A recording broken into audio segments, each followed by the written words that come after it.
Didn't get a chance to witness how Smarter revolutionizes HPC with Lenovo at SC23? Check out their Inside HPC booth video to get caught up on the latest from Lenovo and HPC.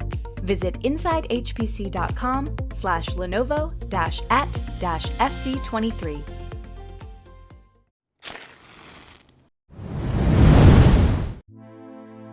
When I make predictions about the future, I like to come back a year later and say, well, how did I do? And I'm aiming to do it again next year because some of these things could take a few years to work through. Two requirements of vision are that it is compelling and it is inevitable. If you get both of them, then you've got the beginning of a good vision. We're seeing AI applications emerging as one of the use cases for running on the HPC standard. So I can build myself a super large chip that's got all these chiplets glued together. And a year ago, the UCIe consortium was just launching. This year, they've got over 130 companies signed up for it. In a world like that, what is a computer? What is a system anymore? From Orion X in association with Inside HPC, this is the At HPC podcast. Join Shaheen Khan and Doug Black as they discuss supercomputing technologies and the applications, markets, and policies that shape them. Thank you for being with us. Hey everyone, I'm Doug Black and Shaheen. Great to be with you again. Excellent to connect after SC23. Yeah, we're recording this a few days after SC, and I think we're still buzzing from the show. So much went on. And to help us sort things through, we have a great repeat guest with us today, Adrian Cockcroft. He's a partner and analyst at Orion X, obviously a colleague of Shaheen's. He's a consultant and providing advisory services. Going further back, Adrian was a VP at AWS for several years. So I want to add, and this is actually a good segue to encourage our listeners to go listen to our previous episodes, because I was listening to one from a couple of years ago and it's still very much valid. So related to that, Adrian was our guest first back in September of 2022 in episode number 36, where we talked about cloud, obviously given his background at AWS and his previous background as a distinguished engineer at Sun Microsystems and at eBay and at Netflix and such. And then we talked about HPC data, especially in the climate modeling world. And then that was a segue into environment, sustainability, governance, ESG. We also touched on actually the Netflix journey from on-prem to cloud. And then Adrian, you were back on May of 2023, just a few months ago, when we talked specifically about decarbonization, renewable energy, and then drill down into ESG. So this one is really about a recap on SC23 and what's becoming an annual paper that Adrian has been writing about system architecture and future trends. Yes, and the article Adrian wrote last year was a hit and really interesting. So Adrian, thanks so much for joining us. And where should we all begin? Should we start with the top 500? Yeah, I think that makes sense. The story I wrote last year was sort of the coming back to supercomputing after roughly 20 years away. I worked with Shaheen at Sun in 2003, 2004, and then Sun laid off our entire team. So I went off and went to eBay and went off to do things that weren't HPC for a bit. But I've always been interested in systems architecture, what's happening next, and looking at the sort of evolution as it goes through. And I wrote this story after sort of seeing everything happening at supercomputing last year. CXL was a big deal, and it looked like it was a really interesting basis for next generation architecture. So we'll talk a bit about how that's looking next. And then the other point I was looking at around the sort of computer architecture and what was going on in the top 500 list was that the workloads don't run that efficiently on current systems. I mean, the real world workloads, and looking at how do we build architectures where they're going to be more efficient at running real workloads rather than necessarily just impact. And that was that general idea. And I think the other thing we were talking about there was whether we would eventually see more custom CPUs dedicated to the HPC market versus the off-the-shelf CPUs, which are really not built for HPC. They're built for running AI workloads and things like that. So I think there's a few different areas discussed last year, and we can talk a bit about how it looked a year later. When I make predictions about the future, I like to come back a year later and say, well, how did I do? And I'm aiming to do it again next year because some of these things could take a few years to work through. Well, I respect that because so many people the right predictions, nobody, and especially themselves, no one's held accountable for Well, I'm enjoying not having a corporate PR department telling me I can't say things like That's this, because as a VP at AWS, you could not make predictions. It's not, Right. that's a very dangerous place. But I like to just say, well, this is what I think is going to happen. And then I can, looking at the patterns I've seen over like a 40-year career in the industry. Well, the trick with predictions is to predict stuff that's already happened. That helps. But also, you can predict what will happen fairly well, but predicting when is hard. Yes, that's very Well, true. sometimes you can predict when, but you can't predict what. So there's sort of the Heisenberg uncertainty principle applies to predictions, right? It's a when or a what, and pretty good at figuring out what will happen. Sometimes I've had to wait a lot longer than I wanted to for the when. That's right. I once saw a presentation from a futurist who I think was notably self-confident. He said, I don't predict the future, I analyze it. Oh, interesting. Also, there's Alan Kay's, the best way to predict the future is to invent it. Invent it. That's brilliant. Some of that in the cloud space, there was some of that going on with all the work we did at Netflix. We were just putting stuff out there. Well, if you don't know when it's going to happen, then that becomes vision, right? Yeah. Then the two requirements of vision are that it is compelling and it is inevitable. If you get both of them, then you've got the beginning of a good vision, and which I used to jokingly say, it's another word for you're not going to see it anytime soon. So what is your takeaway from SC? So there were a couple of things. The top 500, there were a couple of updates in the top end of the list that were interesting. One, the HP Cray Frontier system came out last year as the first real exaflop scale system. So that was interesting. And there was a bit more. That system is now delivering real results. It's being run. And that's been a very successful product. And that's a HP Cray, but AMD-based system. And sort of roughly at the same time, an HP Cray, but Intel-based system called Aurora has been under development for a few years, but taking a lot longer. And that has now been partially installed, and it came in as a second place entrant with 585 petaflops. And I think that one if you sort of squint at it, in some sense it's successful because they've got it going, but in other ways it's really a year or two later than it should have been. And they still seem to be doing quite a lot of work with a big team to get it up to speed. So that's sort of interesting from that point of view. And then the third place was Microsoft Azure. The system's called Eagle. It's Intel CPU, NVIDIA H100 GPUs on InfiniBand. It's sort of their cloud system. I think it's probably the system they use for running AI workloads for OpenAI and people like that. But they got 561 petaflops. And I went to the BOF session where they were talking about it. Both the Aurora guy got up and said, no, we've been working on this, and we have this big team, and it's all working out, and we're fine. And then the Microsoft guy basically said, well, we had a few people and a few days, and we just put this together. We started small, and we just kept scaling it, and it just kept going, and we just stopped when we ran out of hardware that we could find. On the standard build of the standard image, operating system image, and they didn't have any custom stuff. They weren't fixing bugs. They were just running the benchmark and throwing more hardware at it. And this was a huge contrast in sort of, well, okay, you've got a big team working for years to try and build this machine, and somebody else going, yeah, it took us we spent a few weeks, but it wasn't a massive amount of work for a lot of people. And I think that was, for me, a big interesting contrast. And it shows that there's sort of these tipping points where the availability of a supercomputer exascale system is basically, do you have enough money? And then the system will just appear in front of you in the cloud. And we've got systems now with, at least on HPL, the same kind of performance as the bigger systems. But they are primarily built for AI, and they don't have all of the exascale software stack that's been really built around the needs of supercomputer applications. So it's an easier problem to solve. But then also we're seeing AI applications emerging as one of the use cases for running on the HPC standard. Things like Aurora and Frontier, they're running the AI workloads as well. So I think as the workloads blend, it's going to just be easier to deploy a much bigger supercomputer. And I'm expecting in future, sort of as a prediction, we're going to see more. It was easy to run. Let's just put out a number, big numbers in the top 500 list in the future. There was a social media post that said Microsoft team had 3 days to do this. And like you said, they could have done more if they had access to more resources and had maybe a little bit more time. And I think, like you're saying, it's the power of using standard, already pre-debugged, as you put it, just cookie cutter your way into happiness.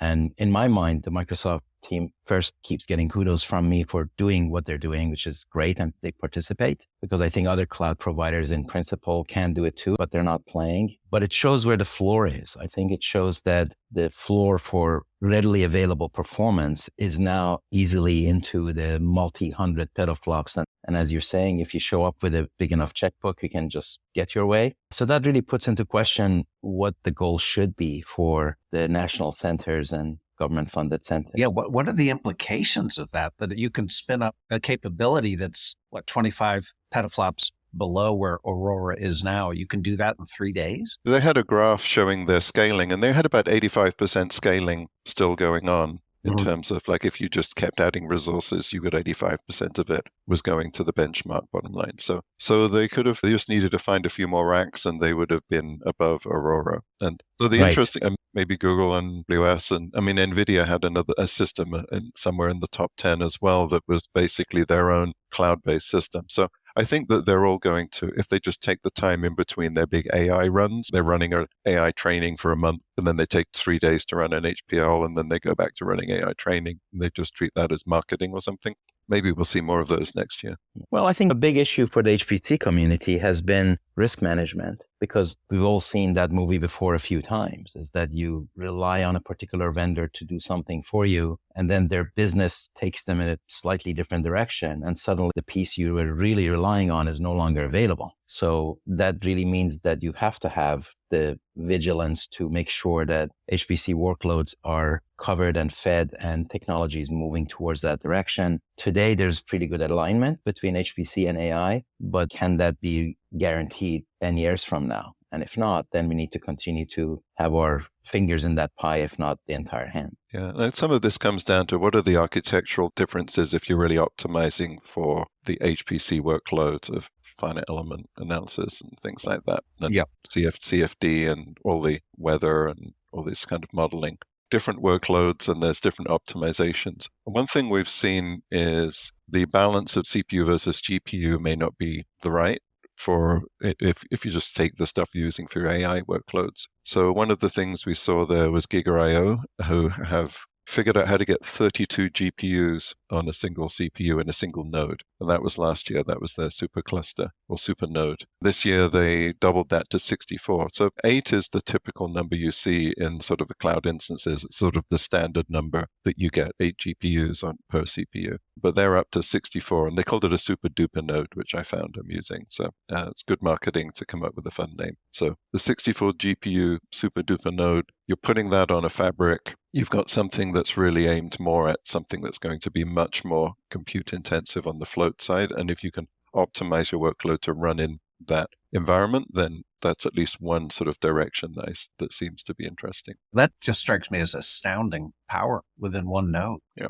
And it's if you can do it in one node, do it in one node. That's like Amdahl's law, right? You don't want to communicate unless you have to. If you can run it on a single machine, you've got the highest bandwidth, it's all coherent, everything is running within one box. So that's a 64 GPUs on a single box is an interesting architecture. This raises the point of how big your application is and how long it's going to run. Because if you have a single killer app that's going to run forever, well, then you go and optimize it all the way. But if you're having a workload or if your application is changing all the time, like it does in the financial services when they tinker with the application on a daily basis. So the application is never stable enough for you to super optimize for it. And if that's the case, then you need an infrastructure that is able to dance with you, and that prevents you from going all the way. So when you have these big, quote, imbalanced configurations where you've got like very few CPUs and massive memory, or very few CPUs and massive number of GPUs, or vice versa, then the question becomes, how often can I use that particular configuration? And do I have enough capacity on my data center in varying modes of computation for me to compose my way into what I need at any given time? I think all of that becomes a bit of a complexity that essentially sets the tone for your center. Are you a special purpose center? Are you a general purpose center? That sort of a thing. And there's one of the challenges with GPUs is they're moving so fast that if you buy a whole bunch of them, are they still useful in a year, 2 years, 3 years? At what point do you need, if you're depreciating over 5 years, like people tend to do with their standard machines, a 5-year-old GPU is just a waste of time at this point. So do you have to depreciate over 2 or 3 years, something like that, because of the rate of change. So there's some interesting sort of cost of ownership problems with GPUs that you might want to, this is part of the rent versus buy thing, right? Just use the latest one and whenever the new one comes out. That's right. Then you've got the energy cost. Yeah, so the energy cost of running, I mean, the older ones are slower, but they use the same amount of energy, right? The power consumption is sort of limited by the packaging. So it's a 500-watt chip, and it's a 500-watt chip 3 years later, but you've got, whatever, 10, 20 times the performance or something. So it's not effective, cost-effective or energy-effective to use old models. So there's a couple of things that happened also at the conference. NVIDIA had some announcements around their Grace Hopper combined super chip, I think, the GH. And they also said that they're going to be, a recent announcement that they're going to be releasing on an annual basis instead of every 2 years. They're sort of starting up additional engineering teams. So this seems like, hey, we're doing well. We've got plenty of money. Let's go and double down and push even faster because they can see things they can do. So that's an interesting development that's going to push this space forward even faster in the future.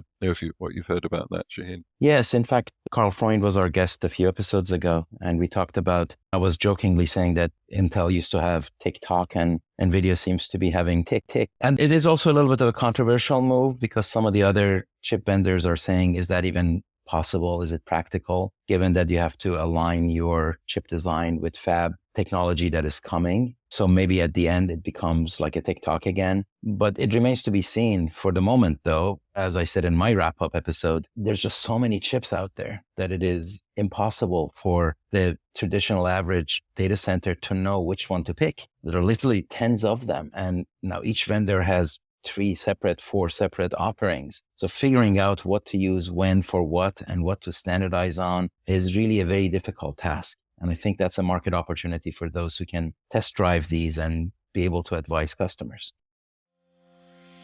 If you didn't get a chance to visit the Lenovo booth at SC23, or you just want to see it again, check out their Inside HPC booth video. Visit insidehpc.com/Lenovo-at-SC23 to view the video now. One of the recurring things over decades has been, well, I can build a specialized attached processor or something that will do a better job at that thing. And you have a year or two before the general purpose things effectively catch up because there's a bigger market for them. So there's this sort of specialization means that you have to stay ahead of the general purpose solution. And we've seen that at many generations of that over the years. But I think this is a case right now where there's all of these specialized solutions and that, well, you get a win for a year or two, but then whatever you can buy that's going to be a general purpose thing in huge volume in a year or two is going to be potentially better. And then that leads into kind of the next topic I think we should talk about, which is chiplets and custom CPUs and the ability to sort of think about a next generation PC-oriented supercomputing architecture where instead of buying processor and GPU, you're basically saying, well, I'm going to do a custom chiplet for the core of my accelerator GPU thing, maybe vector-based or something like Fugaku has. And then I can have my own processor and I can overbuild the memory subsystem or the I/O or whatever I feel I need. But then I can surround that with standard chiplets for all of the other bits of the system, whether it's high bandwidth memory or I/O or whatever. So I can build myself a super large chip that's got all these chiplets glued together. And a year ago, the UCIe consortium was just launching. This year, they've got over 130 companies signed up for it.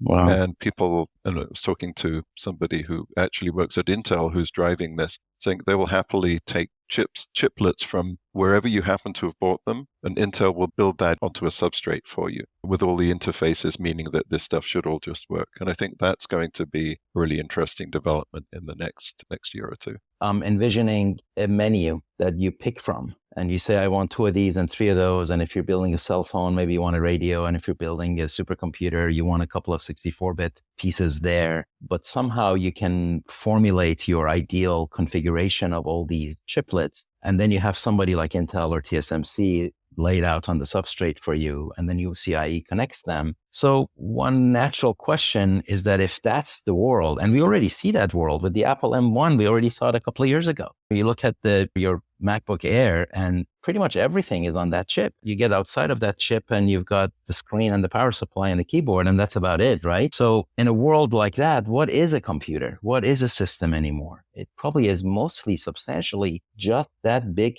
substrate, isn't it? Well, what we've really done here is we've moved from the PCB being and interconnect. There's a limit to how fast you can go over a printed circuit board, right? And the interconnects, right? And we're just saying, well, the substrate gives you higher pin density. The pins are much closer together. And you can put the substrate, there's two different versions of the substrate, but one of them is more active. Effectively, you're doping the silicon in the substrate itself so that when the things land on it, there's some active components there, as far as I could see by squinting at some diagrams anyway. But what you're basically doing is saying, I'm going to have more bandwidth because I effectively got more pins and I've got lower drive need. So it's overall, you're just going to go faster. So just think of it as shrinking circuit boards to something where you're running on the substrate becomes the new circuit board. So architecturally, it's not that different. You've just managed to shrink it together in a way that lets you build a system that's going to be faster, cheaper, and use less power. Well, better price performance for sure. I mean, can we use paraphrasing software as eating the world chips or eating the world? I think the world is eating chips is probably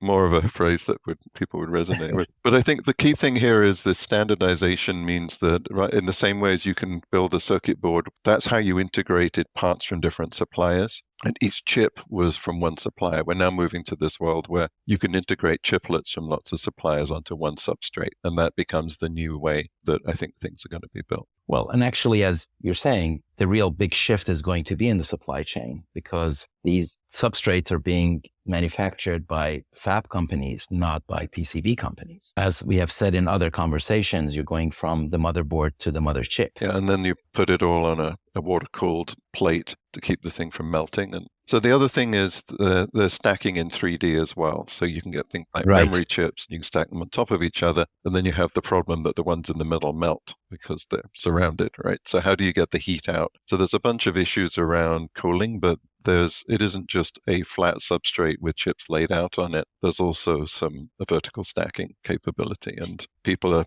laying out these chips and then dropping memory SRAM or HBM chips, they're scattering them where they need to be. So there's some interesting, because when you start saying I can construct a machine in 3 dimensions, your path lengths start shrinking and you can go faster and everything gets easier to do. There was some talk at the conference that maybe the biggest topic, or a very widely focused on topic, was cooling. Is that something in reference to your last comment, is that something you're following? Liquid cooling technologies and techniques? It's not something I've been following that much, but it's definitely a plumbing conference. There are whole sections of the expo, which is pipes and plumbing, pumps and things. But I think that certainly as you build more and more dense machines, the thing is, how do you cool it? And if you look at a typical data center and you say, what is your power budget per rack? And these systems are getting to the point where you can't deliver the rack because you have to have an empty space around it in all directions because that rack is just going to get too hot. So I think we're seeing next generation data centers include either liquid cooling or having extension racks, which are the liquid to air interface, which take up a large amount of rack space just dealing with the cooling issues. So I think that seems to be the trend, but yeah, I didn't follow any specific new launches at the event. No, there was a lot, as you said, Adrian. And for those of us who walk in a hardware store and look at pipes, you've never seen such clean, shiny pipes that exist and properly color-coded, and they snap fit just so.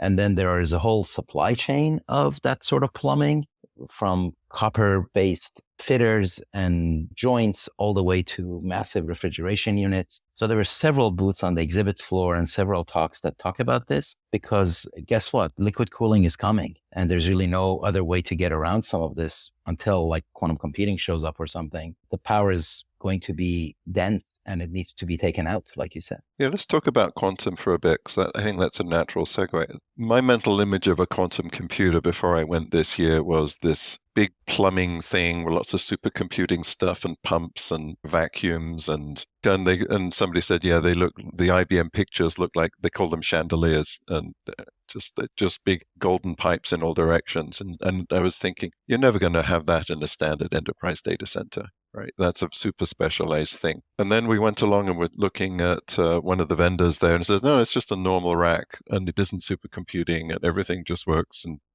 you just stick it in your data center and access it, just put the right kind of workloads on it. So maybe, Shaheen, you're a bit deeper into this space. You can sort of summarize a bit more about what we saw there. Yeah, I think we probably need to come back to this topic and do a deeper dive. We had Bob Sorensen as a guest a few episodes ago to take us through the market forecast that Hyperion has done. And SC23 had a quantum village. So the modalities of quantum computing are still out there. We haven't got to a transistor moment yet. As I like to joke, we haven't even got to a Betamax VHS moment. There are like 4 or 5 different, quote, modalities or approaches that are hovering around. But there's definitely a lot of progress in room temperature photonics and neutral atom modalities. Now, some of these room temperature approaches still need refrigeration somewhere. They may or may not. So that's the whole system is more of what you want to look at. But fundamentally, quantum computing promises huge energy saving. It goes literally from hundreds and thousands of watts to a few single digit sort of watts. So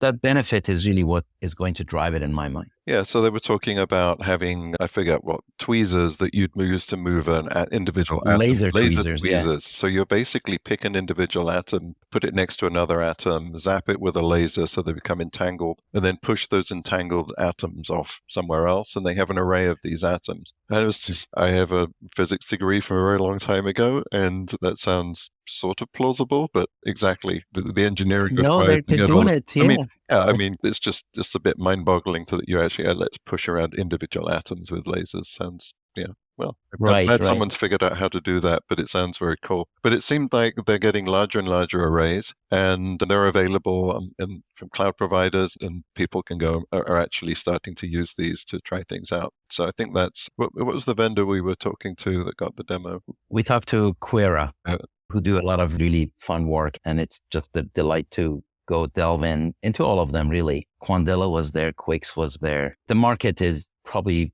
20, 30 vendors that are building various aspects or systems, and they're all very interesting. So I expect that we will have examples of actual applications running, but they may be set up, the machine may be set up just to do one application really well as the research moves from the lab towards a real product. Yeah, there was a report on the market which said that for the next 5 years at least, the amount of money being spent on R&D is vastly more than the amount of revenue in the space from selling machines. So it's developing and it's growing, but there's a point maybe 5-10 years into the future where you actually are getting some payback on the R&D. But at the moment, it's a good way to sink a few $1 billion into things that you're not going to get payback from for a long time. Well, the promise is so intoxicating that if you're a government or if you're a major corporation, you kind of can't afford not to play. And that's encouraging because not too long ago, it was 10 to 15 years away. If we're now saying 5 years away, that's progress, right?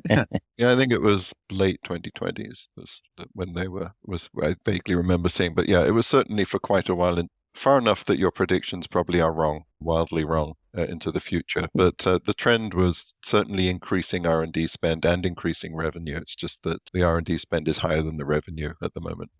Now, if you're a government, you also think about that even if I don't get a quantum computer out of this, I'm going to get a whole bunch of really advanced technology that's going to help in other as yet unforeseen ways. So you think it's a good spend of money because you're fundamentally investing into advanced technologies that will be useful for the future. So you kind of hedge your risk a little bit down that. Yeah, there's some kinds of optimization problems. When they were talking about using this in finance, using it for optimization, scheduling, transport, there's applications that are not just crazy science things, but things that look like they are real world useful algorithms that people are trying out. Now, maybe we can conclude with another view of the interconnect, because one of our walkaways last year was that with UCIe coming for chiplets and then PCIe and CXL coming strong, and then soon after there was the Ultra Ethernet Alliance, And you pointed to some of the optimizations that cloud providers had done to traditional Ethernet with flow control and such. We sort of walked away with a view that the interconnect hierarchy in the data center was going to develop in a particular way. Do you still see it that way? And how would you describe it now? Yeah, I think it's it looked last year as if CXL was emerging as the way most people were looking at the future. I think from this year, it's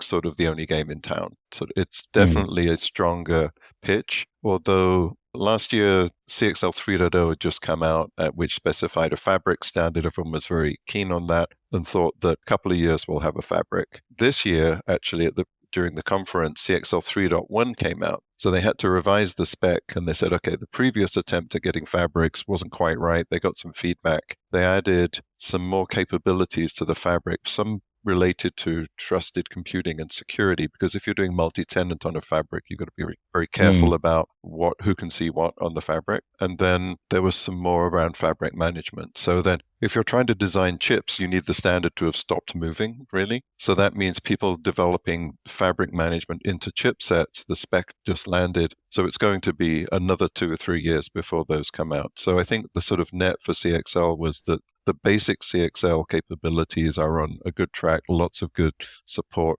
We'll start seeing those more and more. But the more advanced fabric management things are a little bit further out than we thought they were last year, right? But hopefully this updated 3.1 spec is going to be like the right thing to go build on. So the thing about fabric management is if you have a bank of CXL memory that you're sharing across a whole load of nodes, you really, right now, you can share the memory capacity and allocate it to different nodes. So if one of your nodes needs a few terabytes of memory, say here, have a few terabytes of CXL memory, another one needs less, you can sort of play around with the capacity. But if you want to share that memory dynamically between two machines, then you need much more fabric management.